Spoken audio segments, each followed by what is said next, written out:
Well, hello everyone. I've often talked about how culture is top down and not bottom up.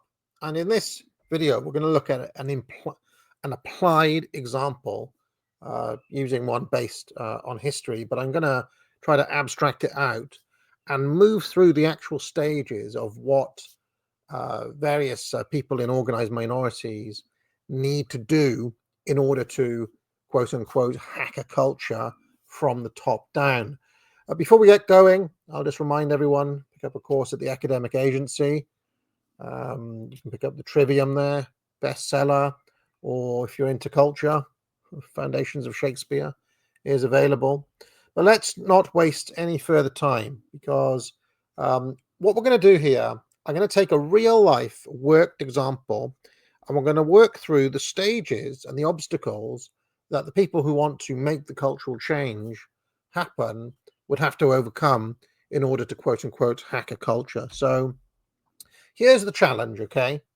You want to supplant what music is popular now in the culture with your own new genre.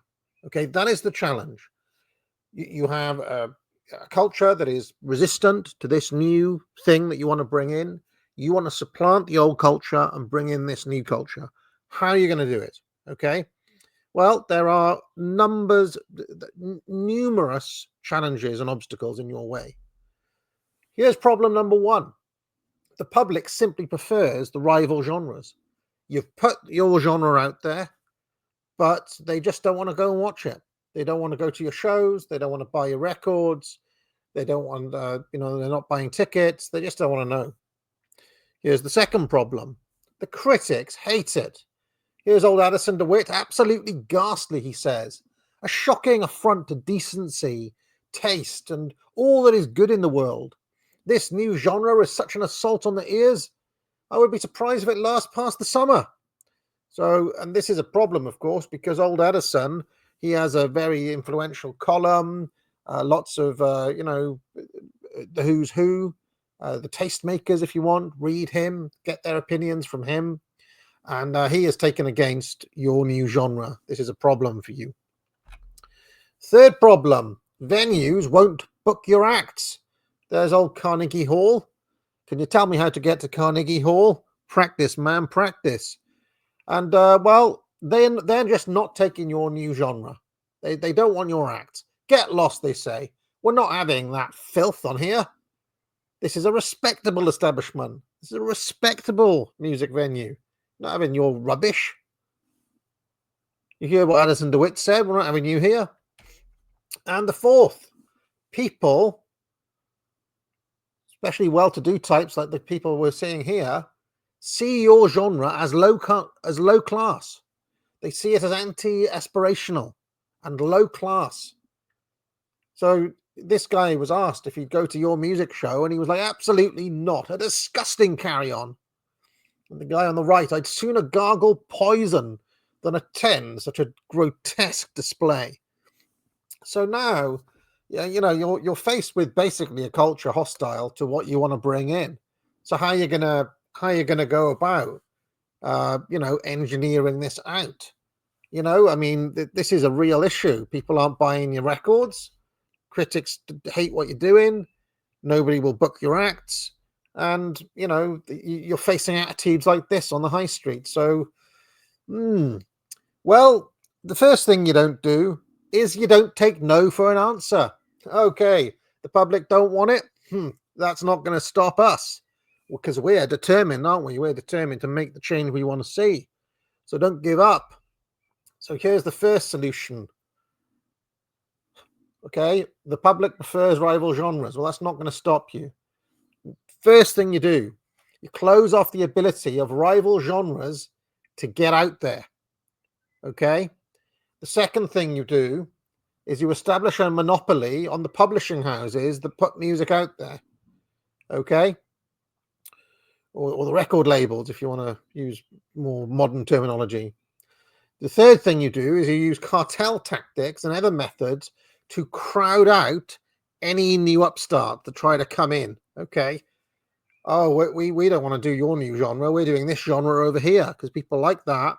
Well, you need to find ways to stomp on them, using basically mafia-like behavior.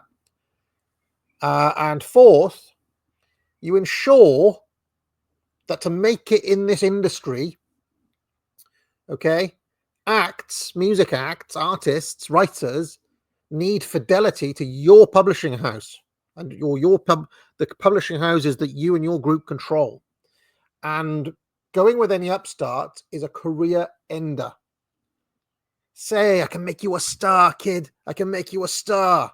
But if you want to be a star, you have to be part of my gang. If you want to be a star, you work with me and my guys. You don't go over there. Otherwise, you're going to be the opposite of a star. You'll never work in this town again. Now, you may think that this is all kind of, hyperbole or stereotype or joke. It's not. And few industries in history have been more ruthless in this manner than show business. I mean, I even know from my own knowledge of pro wrestling, for example, Vince McMahon, love him or hate him, he used basically all of these tactics at one time or another. He also successfully broke a cartel early in his career. But he used all of these tactics. He threatened and bullied, networks and so on, that if they showed the product of his rival, you wouldn't get him, or he blacklisted people, and that was in the 80s. Okay, so this is just like how the entertainment biz works in some respects, but it's also like if you have the dream or the plan of hacking the culture, of making your thing, putting your thing in front of the people rather than some other thing, basically these sorts of tactics seem like they have been necessary, especially if you're facing a skeptical public. And let's face it, the public is often skeptical. I mentioned pro wrestling. That was one of the huge taboos to overcome, that it was, all of those things would also apply to Vince in the 1980s, for example. But anyway, let's stick with the music idea. Second problem and second solution: the critics hate it. Well, the first thing you do is you personally attack, hound, and ridicule the individual critics who have taken against your genre. Maybe old Addison DeWitt finds himself, caught up in some sort of scandal.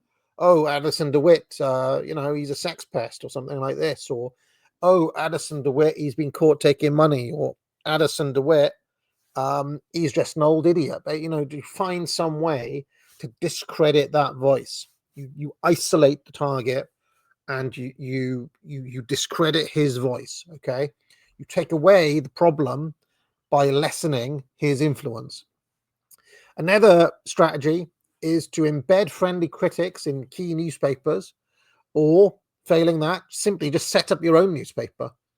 If you've got the money and the resources, you could do that as well.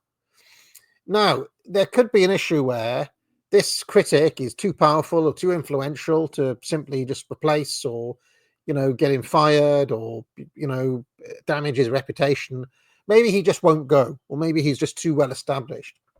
So what you need to do then is set up a dialectic whereby his belligerent stance against your thing is actually a boon to you. Okay, in this dynamic, your genre is new, it's hip, it's trendy, it's cool. Okay, and this old codger is a fuddy-duddy, he's old-fashioned, he's boring, he's miserable, he's a stuck in the mud, he's a prude, and so on and so forth. Okay, and once you've set up that dialectic, the attacks of the old critic can then be worn as a badge of pride. Okay, so this is another way of overcoming the obstacle and creating the culture hack. Okay, solution number 3: the venues won't book your acts. Well, I mean, first and foremost, you can use blackmailing, bullying tactics, the old mafia tactics, right, to try to force the venues to book your acts and not to book the acts of the other genres. That's one way.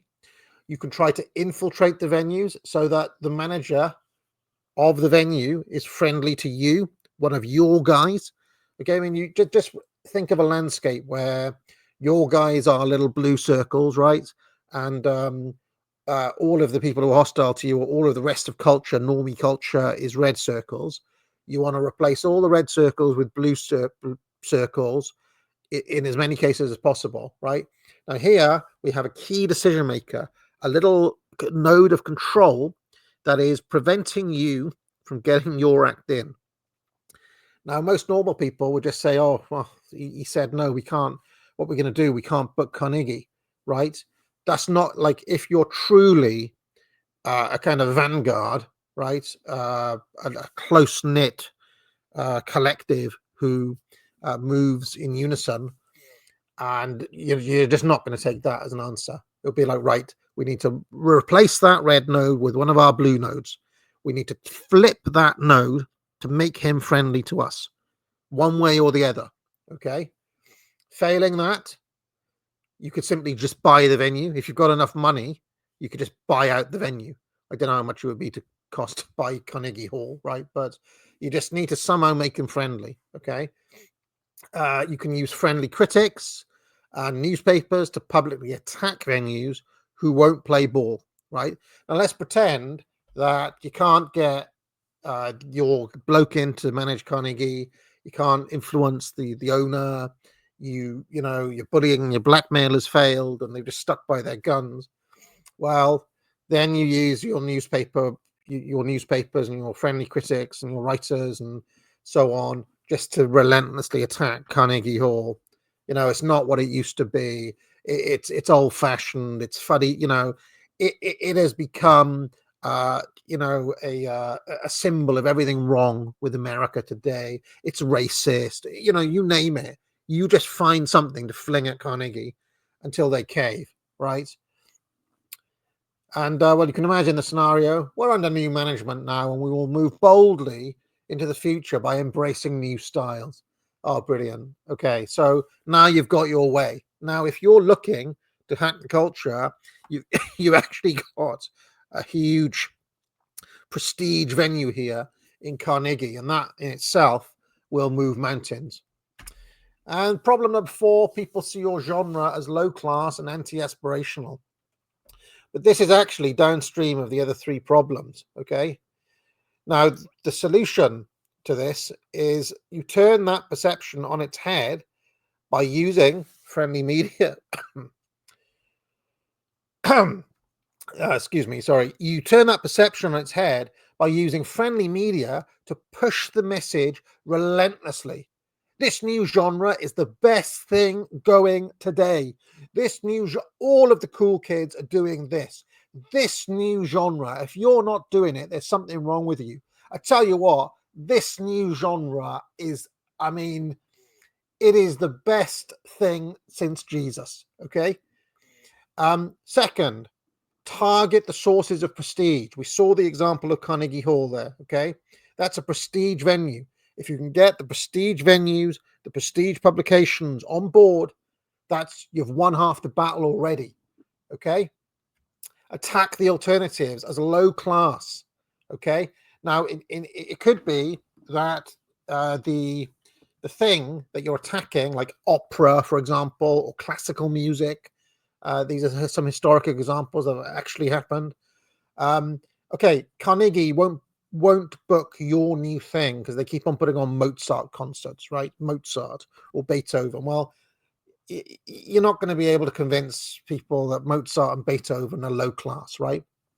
But you can paint them as boring, outmoded, old-fashioned, etc., staid, right? There is a way of just changing the perception, change the vibe. Okay, people now, right, like to talk about quote unquote vibe shifts. But how does a vibe shift actually happen? It's not some magic. It's not something, oh, something's in the air. People in key places push the message of the vibe shift using key nodes of influence and control in exactly the manner I've outlined here. Okay, and if they all start saying it at the same time, then lo and behold, people will perceive the quote unquote vibe shift. But in reality, the vibe has not like shifted of its own accord. It has been pushed, it has been forced in a particular way by people with vested interests. Okay. And finally, once you have key nodes of high society and tastemakers, the public will program, right? They'll follow you, they'll follow the people, the tastemakers, and they'll actually believe it's their own opinion. They'll actually believe they've always thought this way. Okay. That the taste that they have is their own kind of predilections, their own dreams. Okay. And in this way, you program their dream. Now, let's look at our two chaps here. Remember, before you did all this, absolutely not. Disgusting carry on. I'd sooner gargle poison than attend such a grotesque display, remember? But now, oh, this new genre is the talk of the town. Bravo, bravo, I say. Oh, wonderful, wonderful stuff. And this guy on the right, I always said this was exactly what music is about. Splendid stuff. Oh, wonderful. Now, if you think people are not as shallow, as easily manipulated, and as malleable as this, then you haven't paid attention to what has actually happened over the past 100 years, because this story that I told you actually happened in real life. This is the actual story of jazz in the 1910s. Every single stage of this that I've talked about actually happened in real life. The American public didn't like jazz in the 1910s, but it was pushed, it was relent. All of these tactics, all of these solutions were put in. And so, by the end of a decade of this, by the time you get to the mid 1920s or the early 1920s, there was, lo and behold, a quote unquote vibe shift, because the tastemakers, the top down process that I've talked about, had had a more or less a decade of this relentless pushing, not taking no for an answer. And lo and behold, by about 1920, oh, jazz is the national music now, or whatever it was. Okay.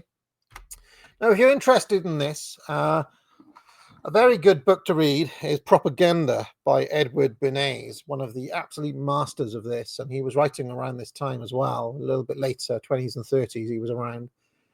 And he recognized these methods, and he further exploited them. And he made a lot of money, reprogramming the dreams of the American public. One of his great successes, famously, was getting women to smoke by reframing the issue by saying, well, cigarettes are liberty sticks. You're smoking a little bit of freedom there. It represents your freedom. Okay, and that was such a successful campaign that I still even know now. I know at least one boomer now who's like, absolutely won't give up smoking cigarettes because they believe it to be their little slice of liberty. And now it's in that campaign was almost 100 years ago. So it's remarkable how successful these kind of top-down culture hacking methods are. And if you don't believe this, if you don't believe this, the story of jazz, I mean, there's plenty of accounts of it. There are some accounts who are critical of it, of course, who say, "Oh, all of this happened, and isn't it terrible how subversive it was," and so on.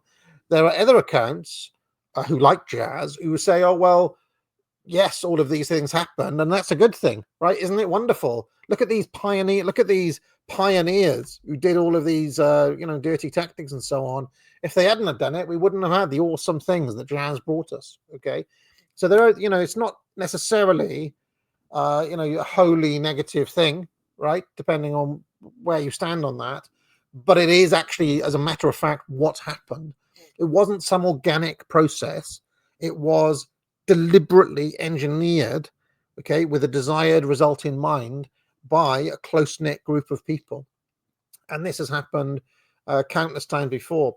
Incidentally, this one of these pictures there, the one on the bottom of the guys playing the trombones and so on, that was actually something that was put on by the American intelligence services, CIA, and the military as well.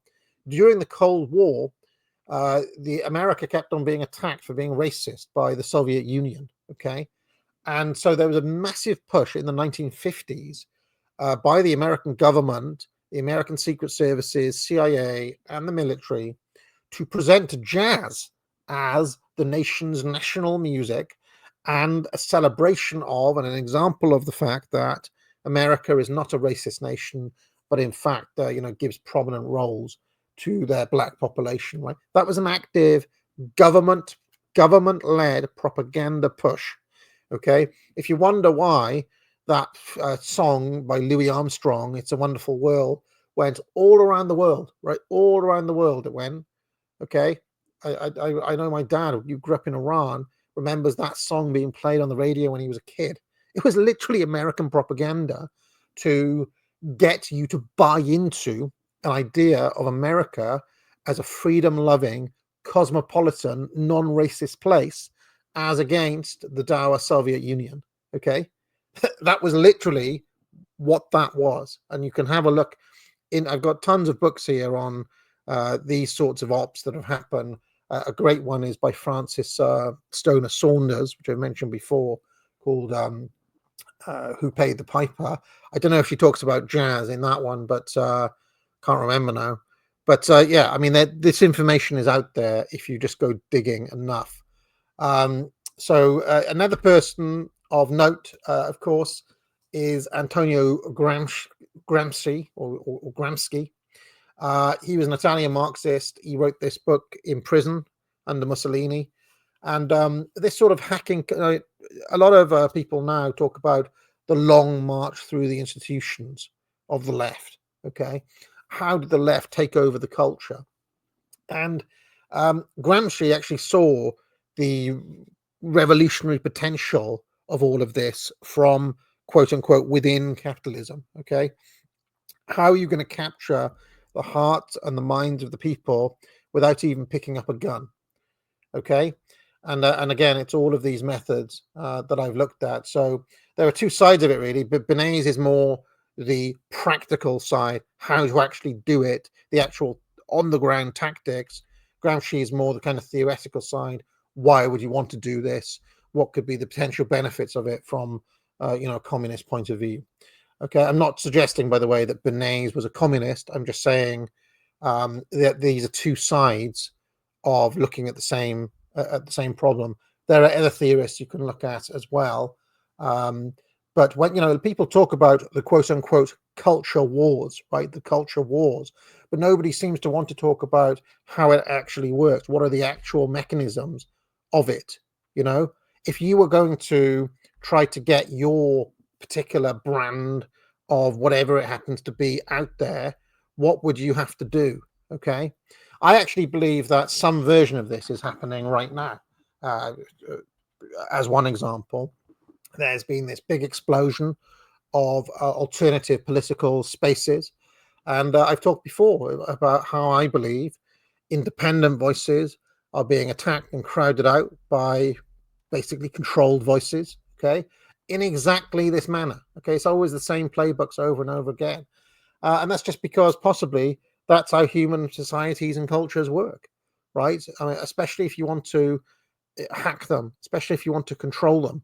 Okay, and this is an underrated part of politics. It's also why various authoritarian regimes in the past have just cracked down on any attempts to like run your own newspaper or run your own record label, or they've wanted controls on those sorts of things, or some commissar or government government agent looking over your shoulder to ensure you're doing it in the right way. Because if you don't do all of those things, of course, well, there's nothing stopping some organized group doing all of the things that we've said, and lo and behold, you've lost your quote unquote culture. So there's actually a reason why historically authoritarian regimes have done that sort of thing, again, for good or for ill. I'm sure there are all sorts of bad there are all sorts of bad things that come from repression of that nature. Okay, I'm trying to give you a kind of value-free analysis of the nuts and bolts of what you'd need to do if you wanted to hack a culture from the top down. All right, let me know if you have any questions or comments. I think this is a very interesting area. One of the reasons I made this video is because I mentioned a couple of these features of jazz on Twitter, and I got quite a bit of pushback from various people. I'm afraid to say I simply just have read more on this topic than those people. And those people have a child's kind of naive view of how the culture works. And okay, in this case, we're talking about 1910s jazz, but you can actually update it for any era. Okay, um, many of these methods were used, we know, to push certain style of modern art in the 1940s and 50s. This is that book, Who Paid the Piper, talks about how America wanted to push Jackson Pollock as a symbol of American freedom as against Soviet social realism. Okay, CIA led. Okay, another example that, I mean, some people might think of rap music. I saw a statistic the other day that rap music is only really liked by about 6% of the population, and yet that has been relentlessly pushed for years now, for decades. Not just on those communities, but in the culture more broadly. So there are many other examples. There are examples of genres that were popular with the public, well loved by the public, that for almost no reason whatsoever were pulled, or were, they stopped making them, or they wouldn't put them on anymore. One such genre was the Western. I know that Devon Stack has got videos that he's put out there looking at this precise process as to why are these things like Home on the Prairie, or those kind of the Waltons, or things like that, like what happened to them? Why were they put away when they were really popular? Like, why did the Western stop being popular? And again, you can have a look at, well, the kind of child narrative, the naive narrative, is to say, the public's tastes changed. Tastes just changed. That's what happened. But actually, it was a deliberate decision. It was a top-down decision by some controller somewhere. Okay, and when I say controller, I don't mean that in a clandestine way. I mean it in the way that the guy who does the bookings for Carnegie Hall is a controller. Okay, a decision maker in the system. This is true of everything, by the way, not just booking music acts. Like, for example, there's a controller, a procurement officer in charge of bringing product online for Tesco's and Sainsbury's. Okay, if you want a product on the shelf in Tesco's and Sainsbury's, there is a whole politics around not only getting it on the shelf, but where in the supermarket it is positioned. Is it on the top shelf or the middle shelf? Is it at eye level, or do you have to look up or down? Like, there's a whole like science behind product placement in a supermarket. Okay, now people who defend this system, or who say, well, everything's emergent, or it's just market forces, blah blah blah, okay, they kind of overlook the fact that you're basically nudged and pushed into, well, hold on a second, this, like, you go into a shop, you see the product right on the eye level, it's there. Or, I mean, a good example is when they put the chocolate bars just by the checkout. Maybe I will take a Mars bar or something. Okay, they're all of these things have been thought of. They are actual. They're not an accident, right? They are actual decisions. Some of the companies who get those products placed in those places pay a premium for those products to be there. Okay, so it is not simply just the decisions of consumers on an aggregate level, okay, and people voting product in and out of existence as per Milton Friedman free market dogma. Okay, there's actually there are forces, controllers, you might say, who are responsible for making some of those choices that are ostensibly yours, for kind of nudging you along, right? Nudging you along. How many people just picked up the Mars bar because it was right there by the till, as an example? Okay, so this is something that I'm going to keep on insisting on, because it's important not to lose sight of the top-down elements in the decision-making process, And the fact that your dreams, your hopes, your decisions, right, are not ever fully your own. Okay. I mean, from some point of view, you could say they are your own, but let's have a look at this in this case. I know it's kind of a cartoon level, but these guys, if you went up and talked to them after they were saying this sort of thing, and you said, oh, look, just a couple of years ago, you guys were completely against this. Now you're all for it. You've been brainwashed. You two can't think for yourselves. You two, right, have allowed Edward Bernays or whoever it was to change your dreams. Okay, you've had your dreams programmed by the likes of Bernays. They would say, oh, poppycock, old chap. That's a conspiracy theory, old chap. They'd say, oh, don't you think I can think for myself? I just like this sort of music. Okay, yeah, so you understand how insidious it is, because people then, when challenged, become incredulous on it. They generate their copes. All right, I've talked enough now. I think I made the point. I'm really fascinated to know what people think about this one. As I said, pick up the Trivium. If you do the Foundations of Rhetoric, there's quite a lot of this sort of persuasion material in there if you're interested. And I will see you later on for reviewing Adam Curtis. If you liked this video, be sure to like and subscribe. You can join the channel for thousands of hours of past shows in the archive and hundreds of videos. If you have any questions, you can leave a super chat or a super thanks, and I'll be sure to pick it up during my weekly office hours, which run every Tuesday afternoon. I also provide courses at the academic agency, which I encourage people to buy. Thousands of students now have taken the Trivium to improve their skills in writing, logic, and rhetoric. Just 3 of many courses available. Buy it now. But most importantly of all, friends, get out.